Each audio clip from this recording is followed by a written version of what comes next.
Good evening po mga kababayan, ma'am sir. This is Jam, the Filipino channel ng inyong lingkod. So today is August 2, 2026. At tayo ngayon ay papunta dyan yan sa may Mami Pia, sa may Ilocos Norte Street, Ramon Magsaysay, Bago Bantay, Quezon City. At dadalhin po natin yan sa may Walter Mart North EDSA sa may Project 7 Quezon City po yan. Okay, magbabalik po tayo mamayang unti po pag nakuha na po natin sila. Disclaimer lamang po, ang content po natin ay kausada at hindi ang passenger. Kaya nga naman, sakali man po na may marinig kayo mga pangalan ng lugar, pangalan ng tao, pangalan ng organization sa government o private man yan, ay wala pong kinalaman ng channel na ito at wala pong pinapatungkulan. Lahat po ng pinag-uusapan dito ay pawang dito lamang po yan sa loob at wala pong pinapatungkulan sa labas. Magbabalik po tayo mamaya konti pag nakuha na po natin sila.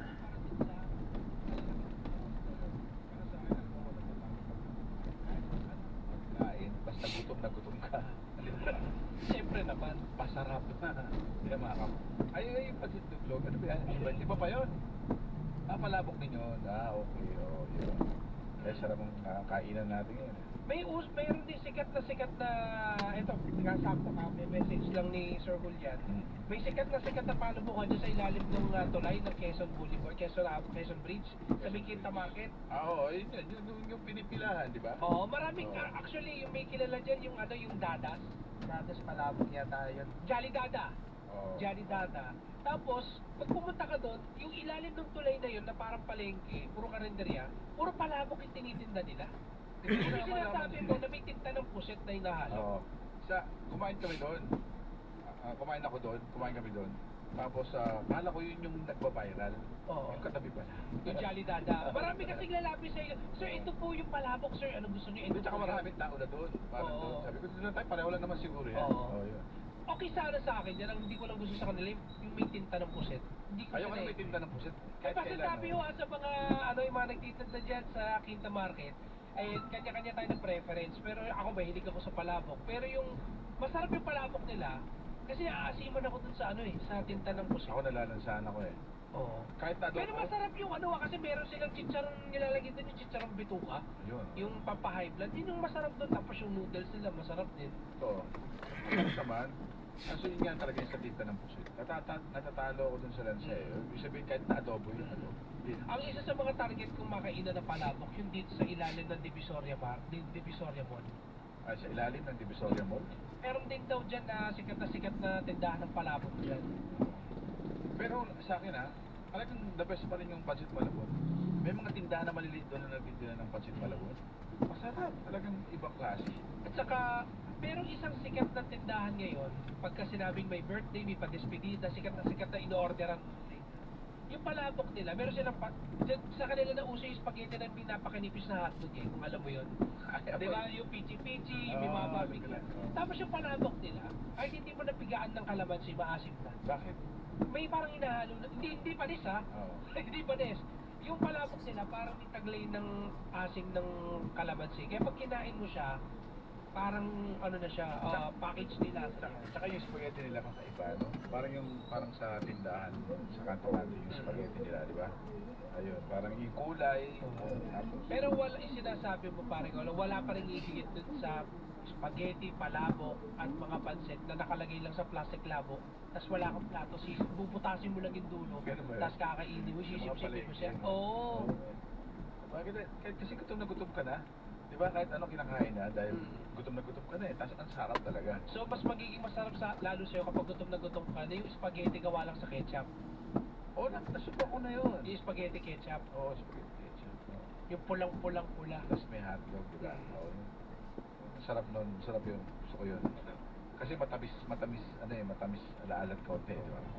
Kaya pagka kumain ka sa mga restaurant, yung mga Italian restaurant, Hindi masarap, hindi ka maasim masasarapan na sa spaghetti kasi yung ginagawa nila yung totoong spaghetti na gawa talaga sa dinurog lang na kamatis, medyo maasim. So sa atin lang naman daw nauso yung matamis na ano na spaghetti, kaya maraming may diabetes sa atin eh. Oo. Pero doon sa mga fast food na mga pasta restaurant, okay doon kasi yung mga cheese doon talagang matindi talaga. Diba? Ako meron ako isang paboritong pasta restaurant. Ano siya, fast food lang. Pero talagang the best yung sinuserve nila doon. Lalo na yung mga kapal, yung city, alam mo yun, yun. Quezon City. Yung cherry po? Gusto ko yun. Paborito ko. Ang sinasabi nila sekreto, para daw sumarap ang spaghetti, hinahaluan nung all-purpose cream. Saka ng gatas. Parang iba na dating no, parang baked mac na yan. Baka malamang nakatikim ka na ng ganong klaseng spaghetti pero hindi mo lang siya nararamdam, nalalasahan. Pero nakakatulong siya para maging malinamnam. Si Jassy Makilos, nagulat ako, nilagay niya ng kondensada. Yung Spaghetti. Ha? Oo. Ano yung halo ha? Ano yung spaghetti con yelo? Hindi ko alam eh. Sabi ko, totoo ba yan? Totoo daw. Tapos Oo. tinikman ko, ang tamis. Pang bata talaga. Sabi ko, ibang klase kung spaghetti na natin mo. Pero okay din naman. Si Jassy magaling magluto pero hindi masarap. Hindi, parang si Janse, sanay magluto pero di masarap. Oo. Galing Sana tapos magluto di kasi hindi masarap. masarap eh.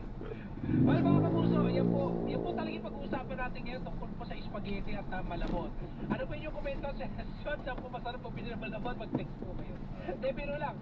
Marami po tayong pag-uusapan ngayon today, pero bago natin pagpatuloy yan, tanggap muna tayo ng sariwang balita mula sa labas ng ating impilang. Presinto 594. Mga kapuso, mga stranded na barko at rolling cargo sa ilang pantalan, dagdagan pa dahil sa epekto ng bagyong Luis. Itong bagyo na to, masasabi natin, pinakagwapo at pinakamayamang bagyo dadara sa taong ito. Ang problema yun, saluhin mo kasi uulan ng pera yan. Saan ang kayabangan? Tanggap tayo na sariwang balita wala kay Christian Manyo. Christian, pasok! Patuloy na nadadagdagan ang bilang ng mga stranded na rolling cargo at barko sa ilang pantalan sa balita dahil sa epekto ng bagyong Luis. Sa pinakahuling datos mula sa Philippine Coast Guard sila alas 2 ng tanghali hanggang alas 4 ng hapon. Anin na barko ang stranded sa mga pantalan sa Bicol, partikular na sa Tabaco at Viraca, habang nadagdagan din ang bilang ng stranded na rolling cargo sa tumaabot na ito sa 50. Samantala, bagya namang nabawasan ang bilang ng mga stranded na pasahero sa 407 mula sa 469 na naitala ng PCC mula kanilang alas 8 ng umaga hanggang alas 12 ng tanghali. Bukod sa Bicol, suspected ang gaya ng mga sasakyang pandagat sa ilang pantalaan sa Southern Tagalog, kabilang na ang Rian, Umali at Polillo. Ako, Chris Sermani, nagsisenay Super Radio, DCWB, Balita, Totoo. Super Radio, PZWB, Pantay, Bagyo! Sa pag-report, face-to-face classes sa Las Piñas National High School at Las Piñas National Senior High School, suspindido muna simula bukas. Report mula kay Sam Dilsen. Paring Sam, pasok. Pansamantala nga muna ipagpapaliban ang face-to-face classes sa Las Piñas National High School at maging sa Las Piñas National Senior High School at matutupad muna ang asynchronous o modular distance learning simula bukas August 3 hanggang August 7 ang taong ito. Ayon sa pamanuan ng Las Piñas National High School, pinatupad ang hakbang alinsunod sa DepEd Order Number 14 Series of 2026 at sa opisyal na direktiba ng tanggapan ng alkalde ng Las Piñas City para bigyang na prioridad ang mental health at psychosocial well-being ng mga mag-aaral, guro at kamali ng paaralan. Dahil dyan, ang samantalang sususpindihin sa loob ng 5 araw ang face-to-face classes sa Las Piñas National High School at Las Piñas National Senior High School. Diego Pera Apus, ang regular na face-to-face classes ng Las Piñas National High School at Las Piñas National Senior High School, Diego Pera Apus, ay papalik naman sa susunod na Lunes, August 10, 2026. Maliban na lamang kung magkakaroon ng panibagong abiso mula sa pamalaang lungsod. Muli naman pinaabot ang pakikiramay ng buong pamunuan at komunidad ng Las Piñas National High School sa pamilya, mga kaibigan at mahal sa buhay ang namayapang grade 9 student na biktima ang hindi naman inaasahang insidente noong July 31, 2026. Nauna ng kinunggina ng pamalang lungsod ng Las Piñas ang insidente ng pananaksak ng isang mag-aaral sa kinasawinga ng kanyang kaklase sa nabanggit na paaralan. Ako rin sa Angelica ng James Paradyo, CCWB, Balitang Totoo. Presinto 594. Oras po sa buong kapuluan, 6:39 na po ng gabi. Isa pa rin po si Olon Bola. At sa si N.H. Santos. Parikolan, ngayon ko lang na-realize na yung programa natin, pag matatalino, Bakit?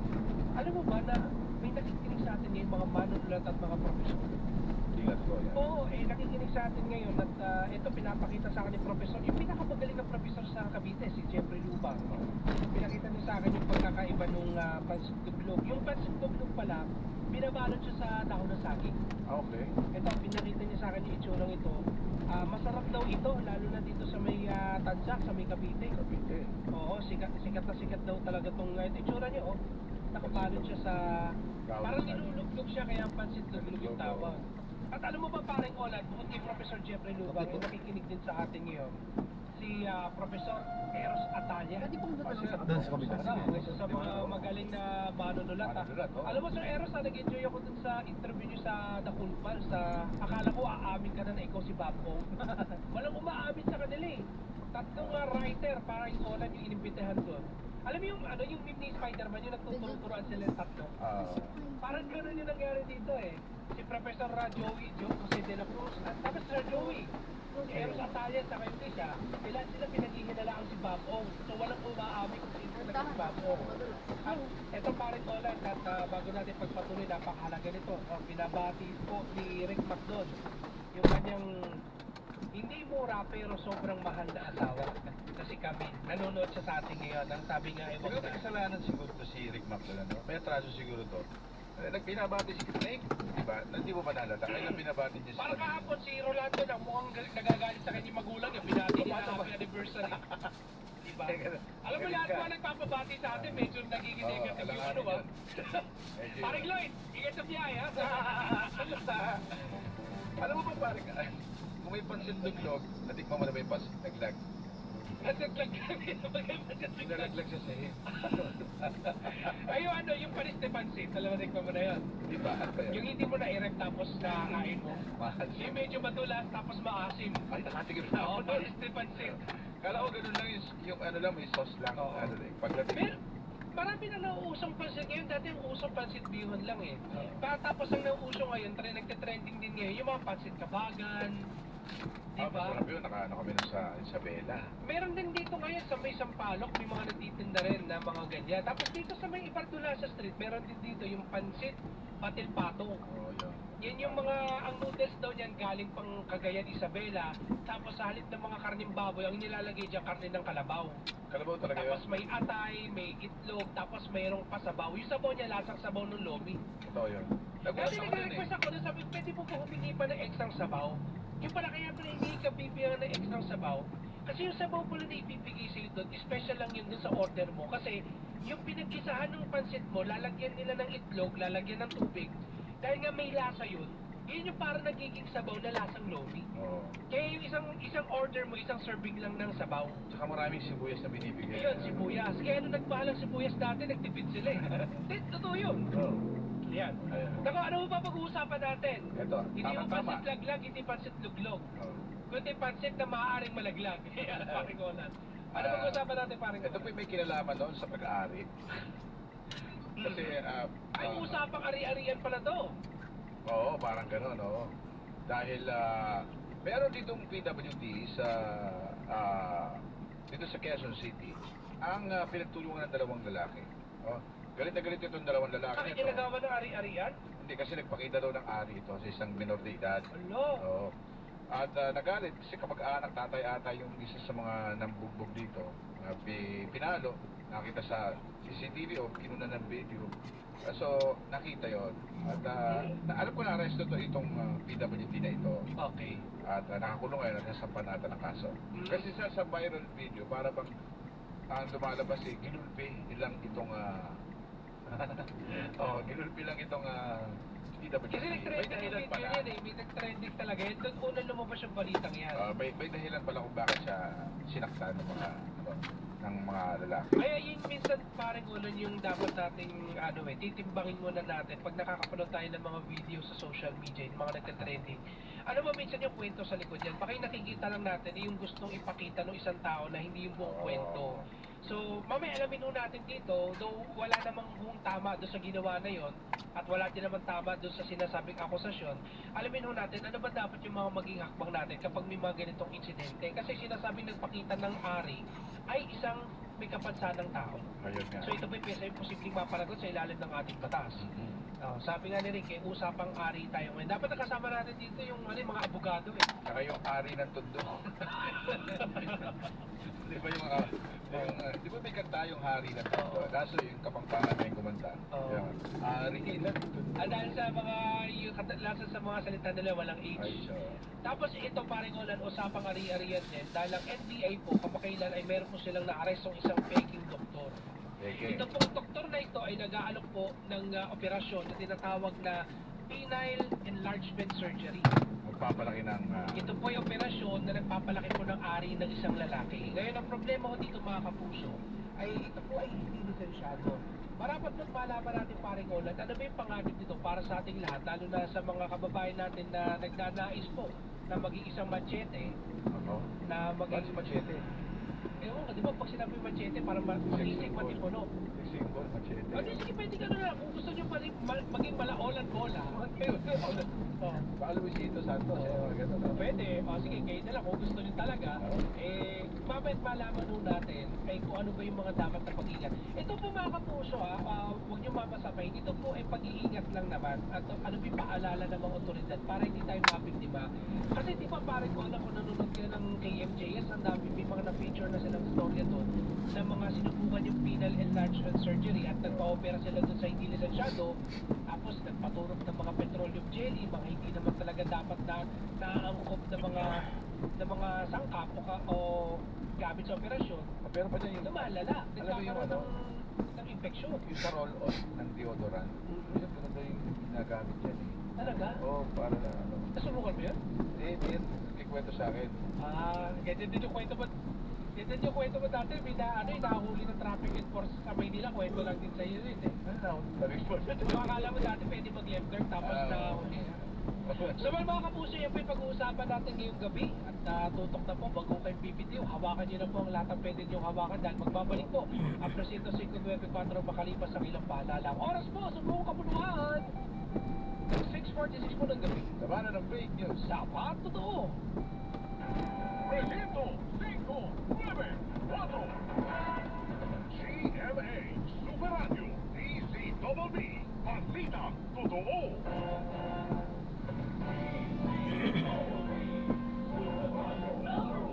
Mercury Drug, 24 oras sa mga piling lugar. Mercury Drug, tumutulong para sa kalusugan ng bayan.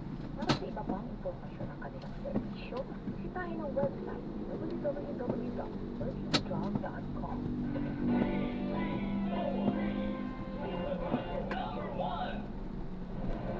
Wala pa rin tatalo. GMA Radio ang numero 1 sa buwan ng Hunyo. Ayon sa AGP Nielsen Media Research, number 1 sa AM station ang Super Radio DZBB 594 na nakakuha ng 48.4% audience share. Number 1 sa FM station ang Barangay MS 97.1 na nakakuha ng 51% audience share. Umulan umaraw man, patuloy ka namin piling murahan. Ma'am, counting bilis po. Bawal po dito. Maraming salamat sa iyo dahil numero Ma'am, counting bilis po. Counting bilis po. Bawal po ba dito? Bawal po dito. It's po ito. Wala tayong matabihan kasi dyan eh. Hindi kita marinig kanina, kuya. Seatbelt po ma'am. Opo, wait lang. PRH. malaking karangalan ang ibinigay sa ilang programa ng Super Radio. Ay, ma'am, kayo ano po? Sa 47th Catholic Mass Media Awards. And now, the CMA for Best News Commentary goes to Mera Delgado, the Super Radio DZBB 594 kHz GMA Network. Melo de Prado sa Super Radio DZBB Best News Commentary Program. Okay. Wala nang traffic. And the CMMA for Best Educational Program goes to Pinoy MD, the Super Radio DZBB. Pinoy MD sa Super Radio DZBB Best Educational Program. Binigyan naman ng special citation at double X sa Double B bilang Best News commentary program at Super Servisyo, Trabaho at Negosyo bilang Business Deals Program. Maraming salamat po. Mga kapuso, maaari nyo nang mapanood at mapakinggan ang Tuma sa Puso sa aming official YouTube channel at sa Spotify. Hanapin ang Super Radio DZBB sa YouTube at mag-subscribe. Sa Spotify, hanapin ang DZBB Tuma sa Puso para mapakinggan ang iba't ibang kwento ng buhay sa Tuma sa Puso. Dito sa GMA, naniniwala kami ng nagbabalita.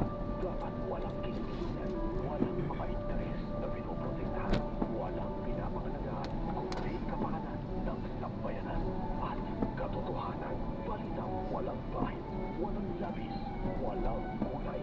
Serbisyong totoo lang.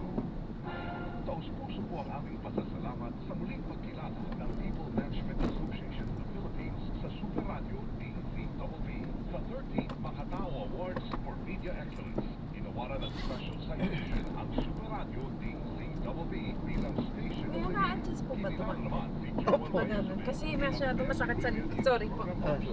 Diyan sa ilalim. Sa ilalim po? Ikinanghal naman bilang Best News Public Affairs Program ang saksi sa ko maka- TV para sa Hindi ko inyo, mga kapuso. Ako na lang po, ma'am. Pero baka matouch ko po Okay lang yung... po. Dali lang kasi medyo... Sige po, mamaya na lang kuya. Baka nahirapan ka.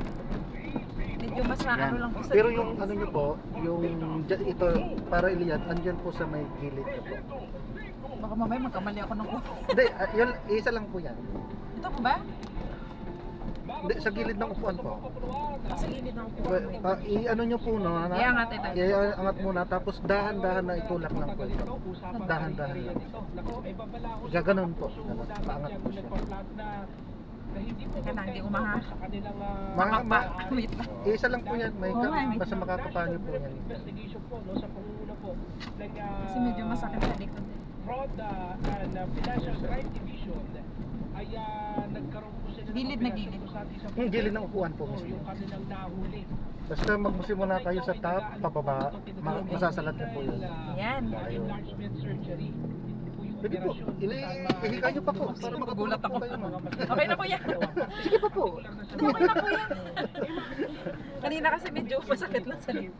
Kwento sa ating Yan, pare medyo ko na ni komportable. Antonio Malyari. Thank you. Ay nung nakita yung doktor na to, parang hindi mo pag-iinalahan na peke. Dito mo na lang kuya, oh. Para hindi ka mahirapan sa bag mo. Ayos lang po, ma'am. Dito po sa ilalim mo, okay lang po. Ayos lang po. Thank you po. Baka po nahirapan kayo. Sanay na rin po ako dito. Dahil sa pagtangkilik po ng mga ganito pagka may umuupo talaga, hindi talaga kinakapag. Space naman, malaki naman space. Ayos na po. Thank you Gagawing po. operasyon. Oo. Diba? Mga kapuso, kasama ko natin sa kabilang linya ang tagapagsalita po ng NBI at ang pinuno po ng Fraud and Financial Crimes Division, si Atty. Palmer Malyari. So, Attorney, magandang gabi po. Welcome po sa DCWB. Walang to bisita po. Bisita Sir Olan Chief Malyari po ng NBI Fraud and Financial Crimes Division. Welcome po dito sa presinto. Magandang gabi po sa inyo. Ako, Attorney, na medyo marami po makakarelate po dito, lalo na po yung medyo parang hindi kontento sa kanilang mga kung anong meron sila sa kanilang parte ng katawan. Pero Attorney, bago ang lahat, paano po nahuli? Ano po yung operation na isinagawa po ng Fraud and Financial Crime Division ng NBI? Okay, nito pong nagdaang linggo, lumapit po ang isang mag-asawa sa ating opisina para humingi po ng tulong at ireklamo ang sinasabi nilang nag-alok sa kanila ng penile enlargement procedure kapalit ng halagang 25,000 pesos. Now, nung makilala nila to at nagkaroon sila ng pagpupulong, binanggit nga nitong tao na for a fee of 25,000 pesos to 50,000 pesos, depending on the procedure that will be undertaken, pwede at merong kakayahan ang nasabing tao na nagpakilala bilang doktor na palakihin ang ari ng isang pasyente. Now, ang fee po will actually depend on if the enhancement will be done on the base of the penis or the head or mula dun sa base hanggang sa head.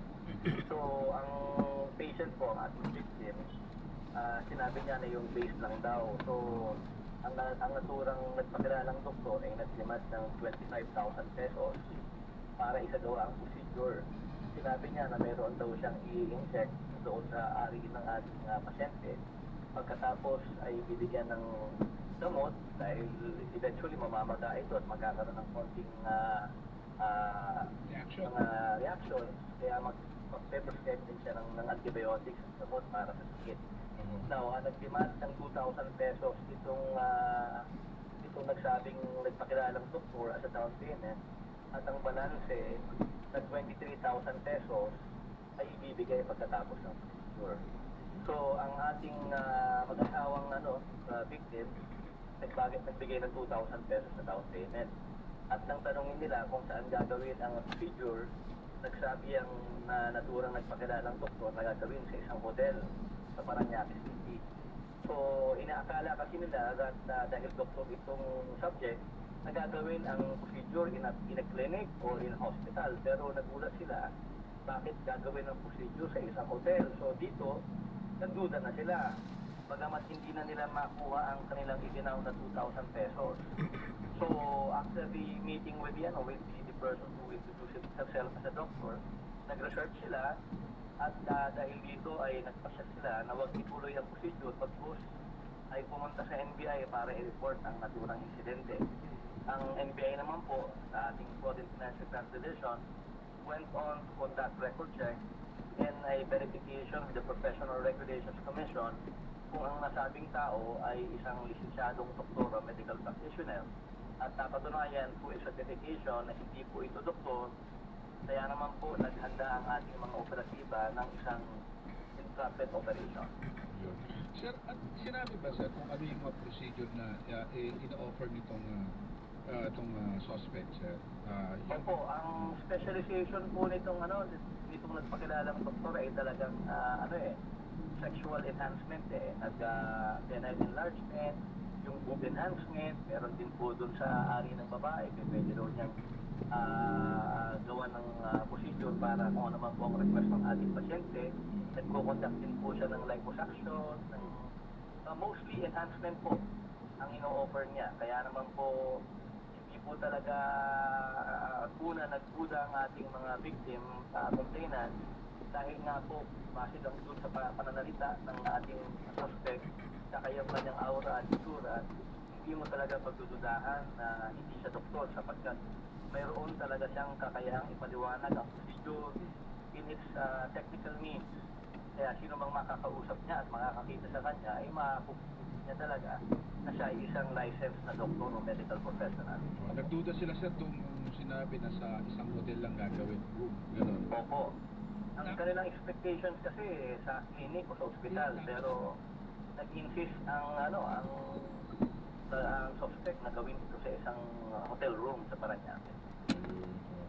Attorney, sa dami ng mga sinasagawa nitong procedure, may mga na-monitor ba kayo? May mga nakita kayong records na may mga iba pang reklamo itong natanggap itong suspect na to? Kasi kung bakit po sa sa investigasyon ninyo, parang hindi lang unang beses ito, mukhang maraming kliyente dahil hindi lang parang penile enlargement yung ginagawa nito. May mga iba pa kayong reklamo pa sir na natatanggap or na-monitor? Well, maganda nga po na nagkaroon tayo ng pagkakataon na ipaliwanag dito sa media, sa ating mga kaibigan sa press, sapagkat sa pamamagitan nito, kung sino man po ang mga ibang naging biktima o lumapit para humingi ng medical procedure para sa ganong klaseng service, ay baka pwede po sila lumapit sa amin at mag-report para po mabigyan natin ng karapatang investigation at magkaroon tayo ng recommendations after we gather all the evidence. So yung nangyari po dito sa suspect, ano po yung mga kasong nilabag dito? At kamusta na po siya ngayon? Nasaan na siya ngayon? Well, nag-file po tayo on request for violation ng Section 28 of Republic Act 2382, which is illegal practice of medicine. Ang naturang pagpapile po ng kaso ay nagawa sa Parañaque Prosecutor's Office at ito naman po ay available po. Attorney, ano pa alala ho ng NBI, ng Fraud and Financial Crime Division sa mga kababayan ho natin na hindi lang siguro sa ganitong klaseng operation, yung iba pang mga, lalo na yung mga, ang dami ngayon, yung mga gusto maging pogi, maging maganda, lumaki ang katawan, gusto magpa-sexy, pero nagtitipid Tapos may encounter na magpapakilalang doktor na ganito. Ano ang panganib po ng pagtangkilik sa mga itong klase ng mga operasyon na hindi naman pala lisensyado? Papanganin po ito. Unang-una, this will actually, if the procedure will be undertaken by somebody who is not a licensed professional, this might pose serious and adverse risk to the health of the person who will be undertaking the procedure. At pag nangyari po na nagkaroon ng side effects at nagkaroon ng magiging umalugha na epekto sa katawan, hindi po na makasakit ang pasyente, lalo pa pong mapapamahal. Bukod po dito, tulad niyan, kung halimbawang hindi lisensyado ang gagawin nito sa operation pa lang, doon pa lang sa procedure itself, magkakaroon na ng problema. Wala pa yung sinasabi natin na after procedure effects. Kaya naman po, sinasabi natin palagi, paulit-ulit po tayong nagbibigay ng warning sa ating mga kababayan na hanggat maaari, bago po mag-undergo ng ganitong klase procedure, alamin po muna kung ang mag-contact nito ay isang lisensyadong medical professional. Mabuti nga dito sa kasong ito, nagduda na agad ng ating mga complainant nung sinabi na sa hotel gagawin, ito po ay naging red flag sa kanila at nireport po sa atin at nagawa naman po natin ang aksyon. Tuloy sa dami ng kaso na hawakan nyo na ganyan, ano yung pinaka-major red flag para masabi natin, medyo alanganin na? The major red flag there, unang-una yung presyo, no? Okay. Sa presyo, nagkaroon kami ng pagkakataong research yung ganitong klase ng procedure. Most of the time, ang presyo would actually range ng 80 to 120,000 pesos. Bukod pa po doon na sinasabi natin na kung magiging halimbawang inpatient ito, gagastos ka dahil stay in the lying clinic o kaya doon sa hospital kung saan gagawin ito. So, merong additional cost yun. So, ang number one na red flag po dyan, yung nga po yung presyo. Pangalawa, kaya nang nangyari sa kasong ito, kung halimbawang hindi gagawin ang procedure in a clinic, dahil unang-una, kung hindi ka nga naman lisensyadong doktor o medical professional, hindi ka makakapag-maintain ng isang clinic kung saan pwede pumunta ng regular ang mga pasyente at malamang ay makakita ng information ng sino bang mga law enforcement at pag-conduct ng operation. So that's another red flag. If the procedure will be undertaken in a place which is not a clinic, na merong na it's actually an environment which you perform these services, is another red flag. Yan po ang numero uno at pangalawang red flag po na nakikita natin sa ganitong klase ng mga kaso. Alam niyo, attorney, magandang binabagit yun, no? Kasi parang ang suma total dito, ang pinaka-lesson dito talaga is hindi porket nakamura ka makatitipid ka. Yun lang yun eh. Kasi minsan sa sobrang pagtitipid ho natin, minsan doon pa tayo mas napapagastos. Kunyari, sa mga operasyon na ganyan, walang warranty yan eh. At hindi katulad sa kapag ka nagpa-opera ka sa mga klinika talaga na lisensyado, may permit, kapag may nangyari sa yung masama, pwedeng may habol ka. Yung iba nga may pangalan meron na clinic na medyo nagkakaroon pa minsan ng sablay eh. What if ito pa kaya na walang tamang lugar, di ba? Walang lisensya. Tama po yun. Kasi ang mga doktor po na merong clinic, nakakasiguro tayo na ang gamot na kanilang i-administer doon sa procedure at ang kanilang i-prescribe para padalhin yung pasyente ay nakakasiguro tayo na rehistrado sa Food and Drug Authority. Bukod pa sa yun nga po binabanggit ninyo, in the event that there will be adverse effects of the operation o kaya nagkaroon ng hindi magandang pag-iingat ang doktor, pwede pong makasuhan natin sila. Kapag kaganit po, unang-una, dahil walang mga lisensya ito, hindi sigurado na po tayo agad nakapasa sa tamang examinations at malamang ay hindi talaga tama ang kanilang ginagawa. Kaya po meron talagang magkakataong magkakamali ang procedure o magkakaroon ng adverse effects ng mga ina-administer na gamot at piniprescribe na mga gamot. Siguro, attorney, bago po namin kayo pakuwalan, hindi na lang po kami siguro ng payo. Kunyari po, may mga kababayan mo tayo na may na-experience din na ganito at gusto, hindi nila alam kung sino na pwedeng lapitan. Paano po pwedeng lumapit sa NBI? Ano po ang tamang proseso para po makahingi po ng tulong sa NBI yung mga kababayan natin? Baka mamaya may nabiktima rin itong suspect na to, na iba pa mga kababayan natin, hindi lang nila alam kung saan pwede magreklamo. Paano po? Well, pwede po kayong pumunta sa aming tanggapan sa NBI Fraud and Financial Crime Station. Dito po sa aming tanggapan sa Makapagala, medyo Pasay City. Although kung halimbawang nasa probinsya kayo, mayroon din po mga regional at mga district offices ang NBI na pwede ninyong malapitan kung halimbawang you are actually victimized or about to be victimized by similar subjects, pwede po kayong lumapit at matutulungan naman po kayo ng aming mga opisina. Yeah, so, parang recently lang sir, no? Marami kayong mga tanggapan na binuksan sa probinsya. Pinangunahan ni Marami po, marami Director po. Attorney Melvin Matibag dyan sa may Bicol. Alam ko, nagbukas po kayo recently ng bagong opisina dyan. Opo, yan po ang trust ng ating bagong NBI management po, Attorney Melvin Matibag, na lalong ilapit ang ating mga tao sa NBI sa pamamagitan ng pag-open ng mga additional NBI offices at lalo pang paghihingi ng mga serbisyo para lalo nating mapalapit ang tao sa gobyerno. Attorney, maraming salamat po sa pagkakataon. Maraming salamat po sa inyo, sir. Salamat po. Baka po sa inyo pong napakinggan si Attorney Pablo Mariani, ang nagpagsalita po ng NBI at ang pinuno ng Fraud and Financial Crimes Division ng National Bureau of Investigation. Alam mo, maswerte lang din yung pasyente kasi hindi na isa kumpara yung operasyon, nagduda ka agad sila. At saka, tama ka sabi mo, parang galing, makumpleto kayo, di ba? Siya kanya, pero di ako kasi siguro talagang problemado sila mag-asawa. Dahil sa gano'n, Pero alam mo nung kinukwento ni Atty. Mariano sa amin, in-interview namin sa personal, nakakatuwa kasi supportive yung mag-asawa eh. Yung babae, nagsasawa niya doon sa plano. Kasi mutual yung ano nila, yung kanilang decision na gawin itong operasyon na ito. Which is sabi ko, nakakatuwa kasi kumbaga parang wala naman dapat nilihim ng parang decision sa mag-asawa. Siguro kagustuhan nilang parehas yun. Yun nga lang, siyempre sa pagnanais nga siguro na gawin yung prosesong ito, dapat lang talaga mga kapuso, isa lang natin yung kaligtasan natin. Ayan, at saka palagpapan yun, hindi yan mura. Hindi yan murang procedure rin kasi. Ano yan, sensitive yan, parang gano'n di ba? Una, talagang napakadelikado po yan dahil aari po yan, pag-aari po yan. So, ang mga kapuso, ang hirap kasi niyan, parang alam mo bakit?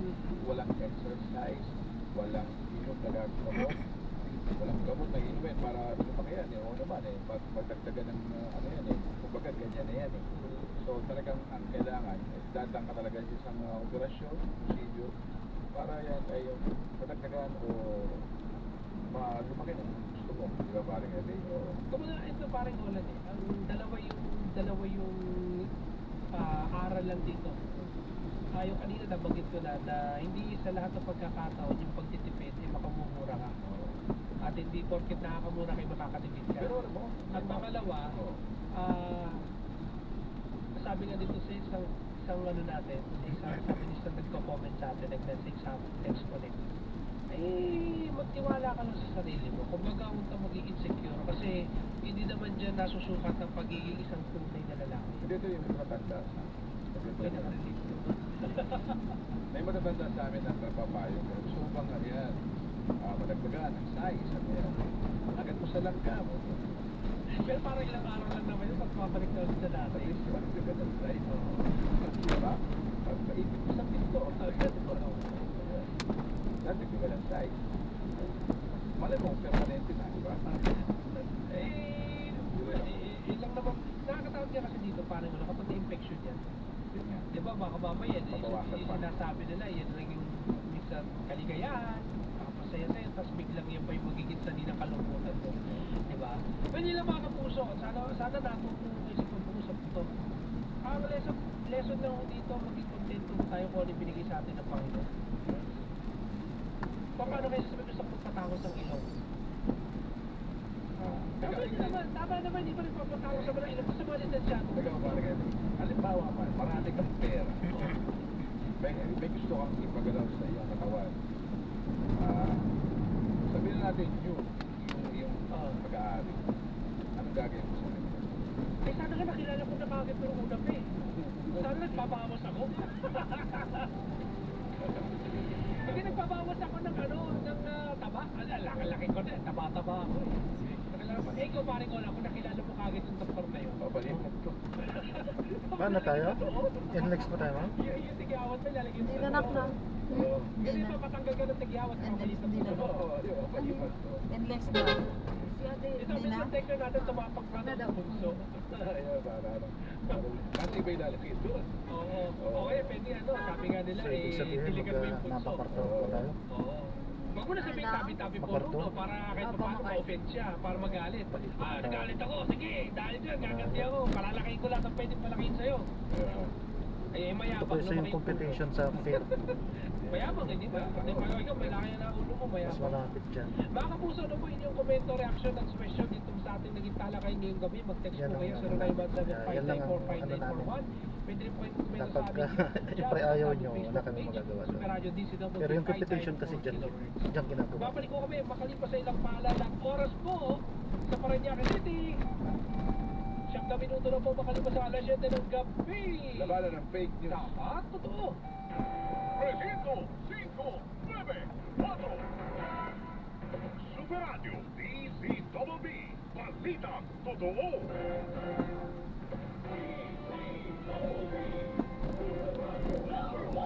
Pagpunta, 24 oras sa mga tumiba. Tulong para sa kalusugan ng bayan. Para sa iba pang impormasyon ng kanilang servisyo, isitahin ang website www.mercuryjob.com.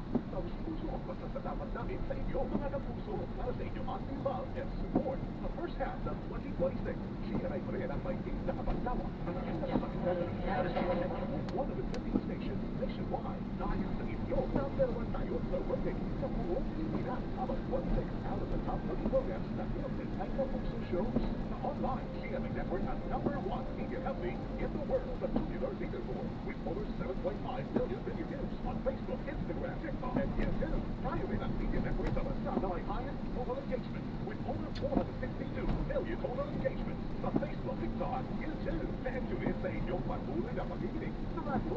Ayon sa Nielsen, number 1 AM station ang Super Radio DZWB at number 1 FM station naman ang Barangay RS 97.1. Kaya asahan nyo ang patuloy naming pagbibigay ng exciting at trending na mga programa para sa inyo. Ito ang CMA, isa sa puso ng Pilipino. Malaking karagalan ang ibinigay sa ilang programa ng Super Radio DZWB sa 47th Catholic Mass Media Awards. And now, the CMMA for Best News Commentary goes to Mero Delgado sa Super Radio DZWB 594 kHz GMA Network. Melo del Prado sa Super Radio DZWB Best News Commentary Program. And the CMMA for Best Educational Program goes to Pinoy MD sa Super Radio DZWB. Pinoy MD sa Super Radio DZWB Best Educational Program. Binigyan naman ng Special Citation at Double X sa Double B bilang Best News Commentary Program at Super Servisyo, Trabaho at Negosyo bilang Business News Program. Maraming salamat po. Pinakamainit at pinakasariwang balita ang yakin namin sa inyo. Ako naman ang inyong kapuso, Action Man, Emil Sumangit. Ginawaran ng Media Excellence in Radio News Anchoring sa male category sa Laurus Nobilis Media Excellence Awards 2026 ng Lyceum of the Philippines University, Cavite. Emil Sumangit ng Super Balita sa Umaga tuwing Sabado. Maraming salamat, mga kapuso. Para hindi mapuli sa mga balita, sundan ang mga social media account ng Super Radio DZWB. Mag-subscribe sa aming YouTube channel at i-follow kami sa Facebook, TikTok at X. Hanapin lamang ng Super Radio DZWB para makita ang aming mga official social media account. Tutok na para sa mga balitang tama at totoo, mga kapuso. Umaapaw ang aming puso sa kaligayahan. Mga pagkilalang tinanggap ng Super Radio DZWB mula sa hanay ng mga mag-aaral. Pagkilala mula sa Alta Media Icon Awards ng University of Perpetual Health System Dalha, Las Piñas. Super Radio DZWB itinanghal bilang Best AM Radio Station. Tony Aquino ng programang Suma sa Puso itinanghal bilang Best AM Radio Female Personality at sa itinaos na ikalawang Malabon Ahon Awards 2025. Best Malabon Ahon Radio Promoter Melo del Prado, Best Malabon Ahon Field Reporter Alan Gatus at Best Malabon Ahon Public Service Feature ang Alam Niyo Ba ni Paolo Villena. Lubos ang aming pasasalamat sa inyong patuloy na pagtitiwala, mga kapuso. Dito sa GMA, naniniwala kami ng nagbabalita dapat walang kinikilingan, walang mga interes na pinoprotektahan, walang pinapangalagaan, kundi kapakanan ng sambayanan at katotohanan. Balitang walang bahid, walang labis, walang kulay. Serbisyong totoo lang. Taus-puso po ang aming pasasalamat sa muling pagkilala ng People Management Association of the Philippines sa Super Radio DZBB sa 13th Makatao Awards for Media Excellence. Inawaran ng special citation ang Super Radio DZBB bilang Station of the Year. Kinilala naman si Joel Reyes-Omer bilang Best Radio News Program Host at Best Radio Public Affairs Program Host. Itinanghal naman bilang Best News Public Affairs Program ang saksi sa Double B. Para sa inyo ito, mga kapuso.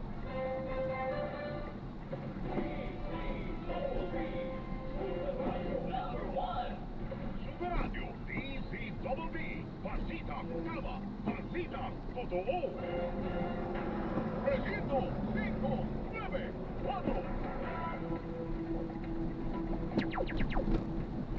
Mga kapuso, bago natin magpunta ang ating talakay ngayong gabi, narito muna ang babalitang nakalap ng Super Radio DZBB sa nakalipas na oras.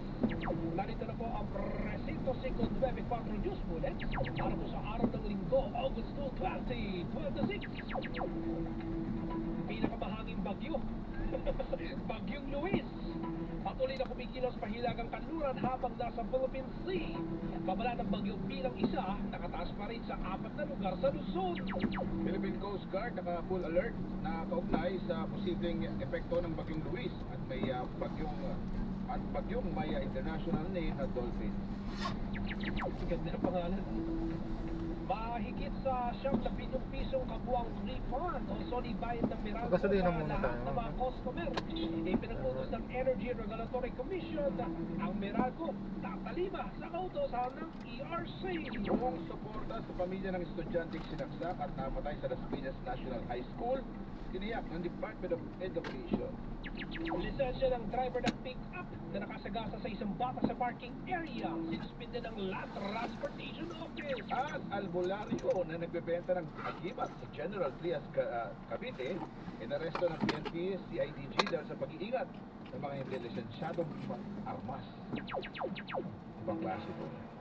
Mamaya pag-usapan natin yung si Boy Agimat.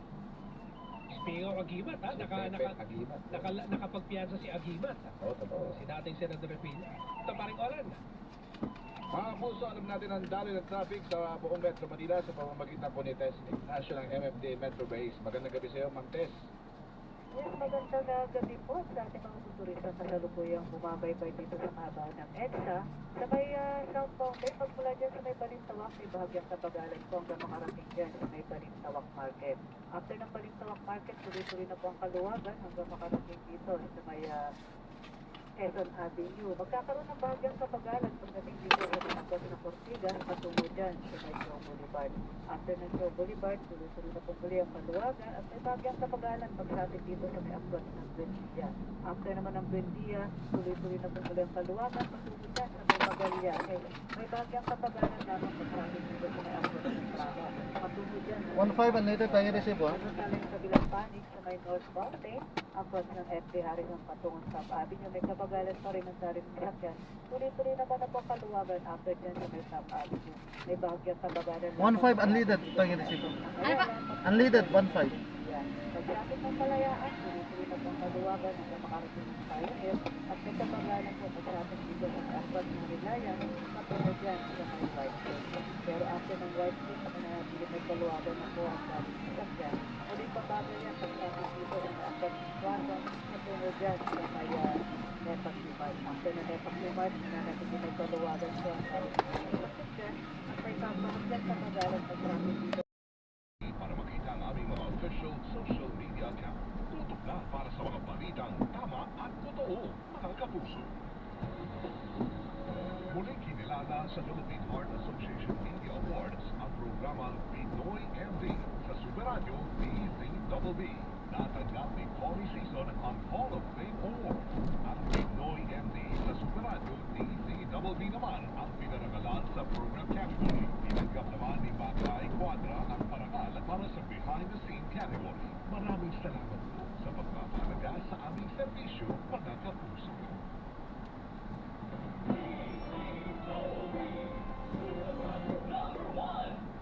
GMA Super Radio DZWB Balitang Tama, Balitang Totoo.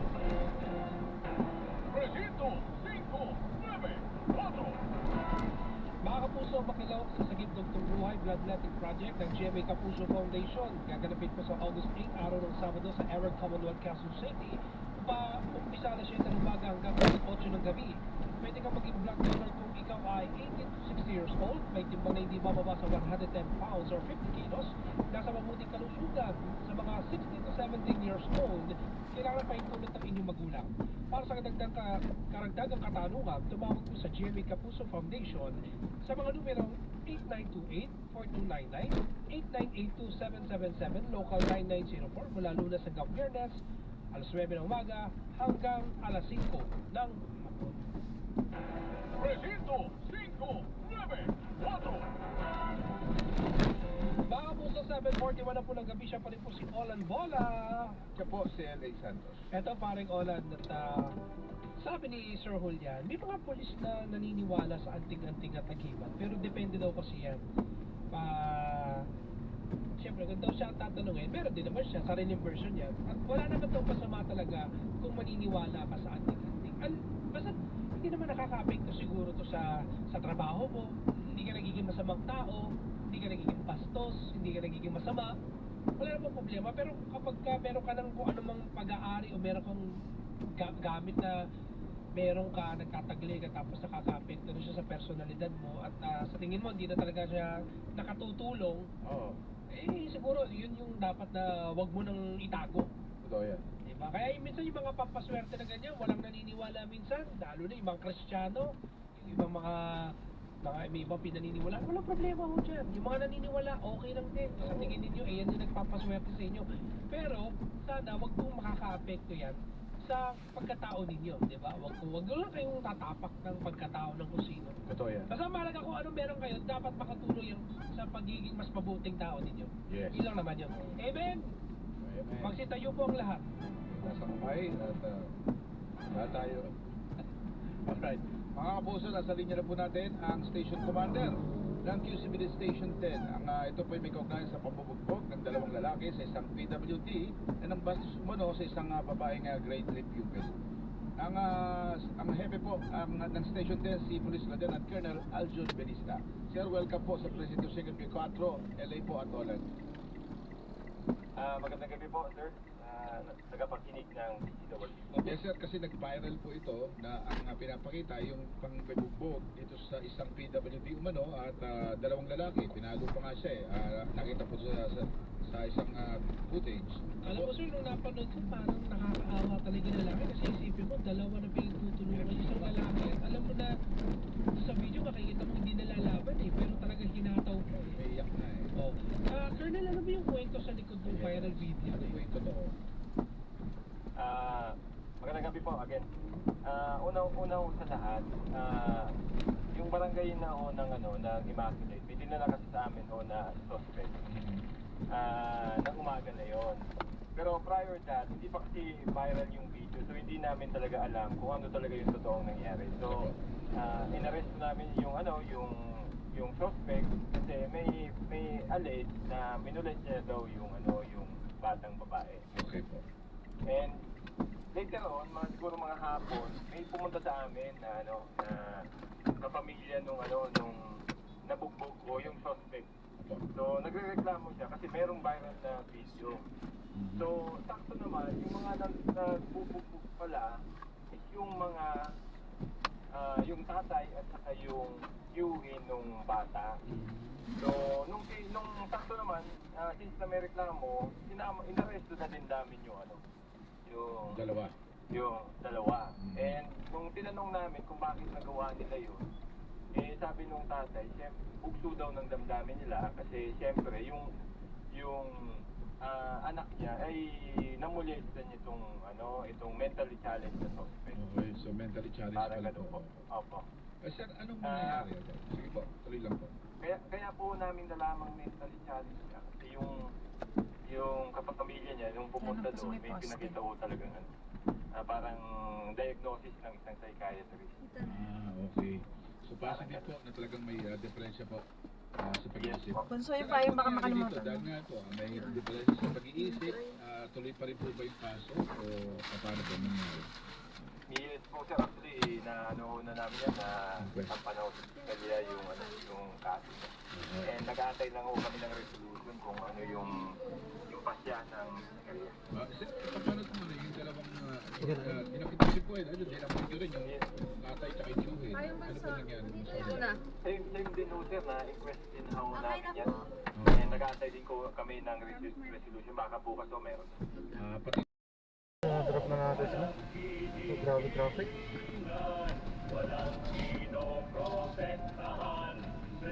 So, salamat po sa panonood. Hanggang sa muli at God bless. Para po. Walang pasang traffic.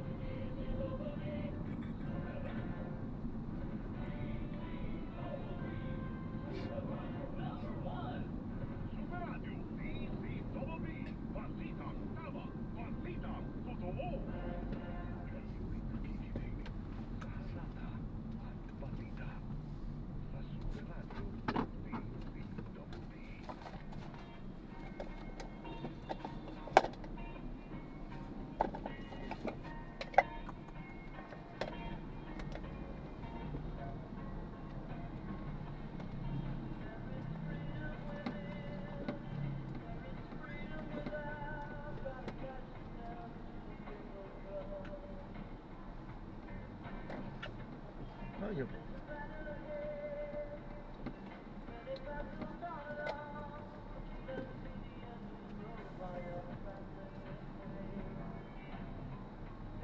Buksan.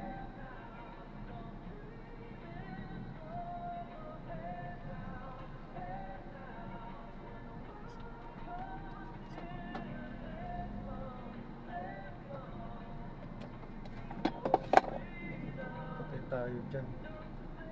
Doon pa talaga pumusto eh.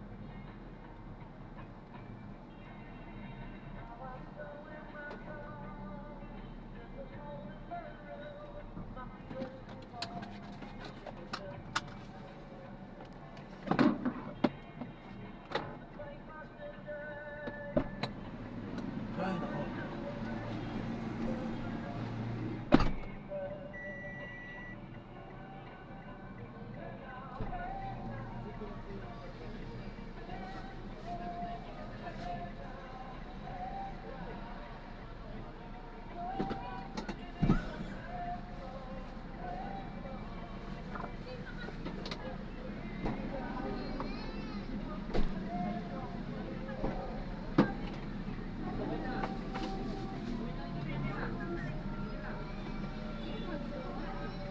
Langan, maligid pa lang. Oh, umbrella oh. Asyo. Go, inside. Mama?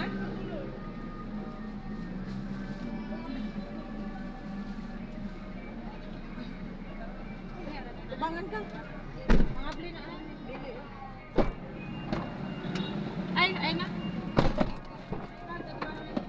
Ala, asa usang chinilas ni Ashanti Odo? Wala ka dali. Tanawa sa ako dito. Ay, gikuptan niya yati. Mama? Mama? De!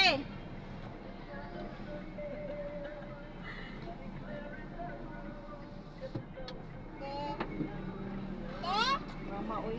Mama! Dito ko sa gitna. Wait. Diyan raw siya gud naglingkod naman. Kurang kutan. Eden na. May one shot ko isip. Ay, sorry. Mama. Okay. Ah, okay. Ano din gilid nito? Ano gusto ba?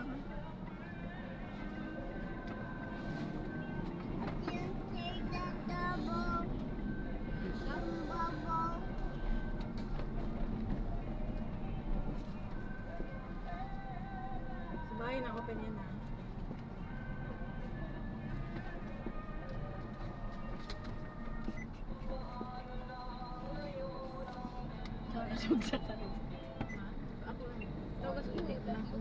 To others, but meant alas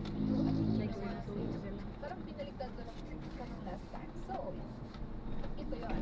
Sabi ng isa, maaalala niya yung simple details about sa'yo. Wala lang, ang ganda lang ay simple details lang maaalala sa kanila. Sa oras? But na-appreciate yung simpleng Oo, ito, ibiyaan ako. Hindi ako, tulog lang sa. Ano ako niya, nagalit ako nag-wala. Wala na po na, wala po na biscuit mo sila, ibiyaan po ko. Wala mo ito baga? Wala mo ito baga, 7-Eleven, doon tawag. Everything that you would do, you say what? Parang malas yun, di ba? Parang, hindi na ako nag-follow up question. Now, sabi ng isa, is when she buys a random snack, a coffee, or even a cheap keychain. Ay, first lang to. May, baka ikaw na to yung nanonood ngayon, isa ka na dito. Tapos, sabi Saan tong ano nyo mo? Keep right lang po, unahan konti. because nakita ko to, tapos naalala kita. Pangalawang building. To others, it's just a 50 peso drink. For me, it means Wala, I wait, can wait, hinapon mo na yung bula. Bawal dito. Naalala niya, I will wala hashtag ultimate validation. Ay, cobra. Tapos sabi ng isa, syempre, be with me. Ayan. Ayan, be. Yeah, the presence of God. Punta bala dito. Ito po. Doon sa may andos ba? Hindi bawal po doon ma'am. Dito po, Dito. bago may sasakyan. Kapag dito, ito po. Walang mapagtabihan kasi doon eh. Pero for the men, it can suffice. May mapagtabihan ba? Saan ba ba? Ito o doon? Pasok mo konti. May ano kasi nakaharang. And then, sabi parang isa, Islant mo lang konti. Hindi ko kayanin ma'am. Kasi bawal pagka nasa kumakartor pa tayo. Saan po pa talaga? Ito o doon? Ito. Ito na ba? Ito na lang po. Sige po. Kailan daw na tayo. Si Kuya na. okay, isa pa, Hindi ko na lang bata dito yung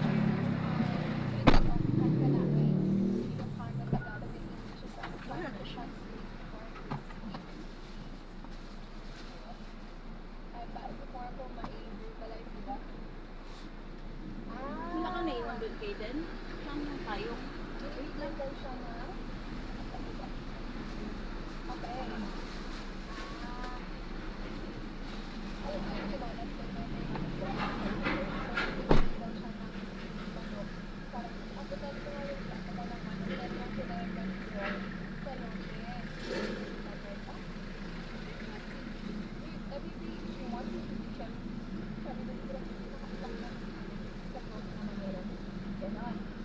Alright. Tapos sabi ni Kuya Eman pala, magandang gabi. Well, ma'am, magandang gabi dito sa iyo, Kuya Eman. And also, sabi ng isa, yung simpleng pag-check kung ano ang ginagawa ko, kung okay lang ba ako, kung kumain na ba ako, kung may makakain pa ba ako. Okay? Sabi ng isa, sila yung nagre-reach out. I tend to be very quiet, especially if di ko kilala yung tao. Pero reserve yung energy ko, kumbaga. Kaya whenever someone do that for me, regardless men or women, I feel happy kasi they see me or interact with me. Nag-reach out. O kasi men will, wanted to feel needed, di ba? And also, a meaningful and open-minded discussion and understanding oneself. So nagsasyon sila together. Yan, isa, yun yung na-appreciate niya.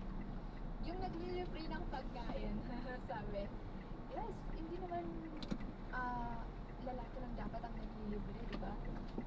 Naglilibre din minsan mga girls. Okay. Ayan. Another thing is, appreciate good things I've done kahit kunting bagay lang. O, ito ulit, di ba?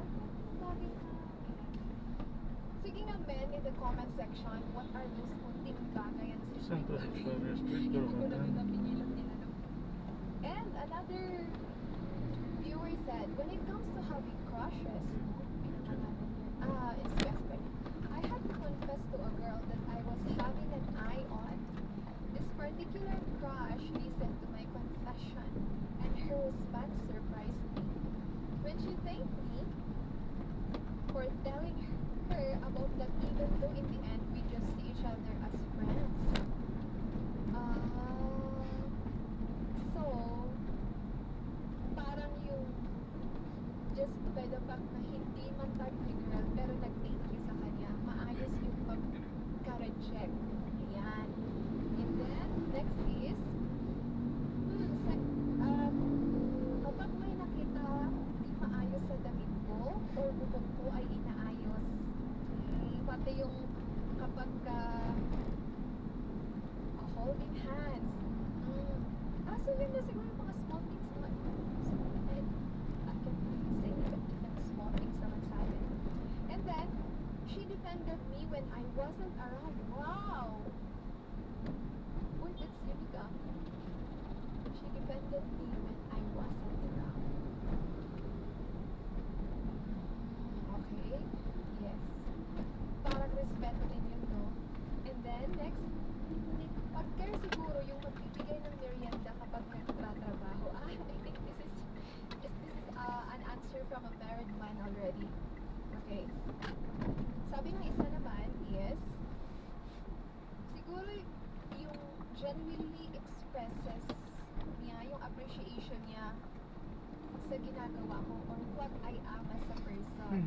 This is because it gives me the thought that the good qualities Nandrop na natin sila. Maraming salamat po sa panonood. what I Hanggang do is sa that muli. Ingat po at God bless. Paalam po muna. Pansamantala tayo ay gagawa ng ibang video sa ating susunod na mission. Paano po? even letting me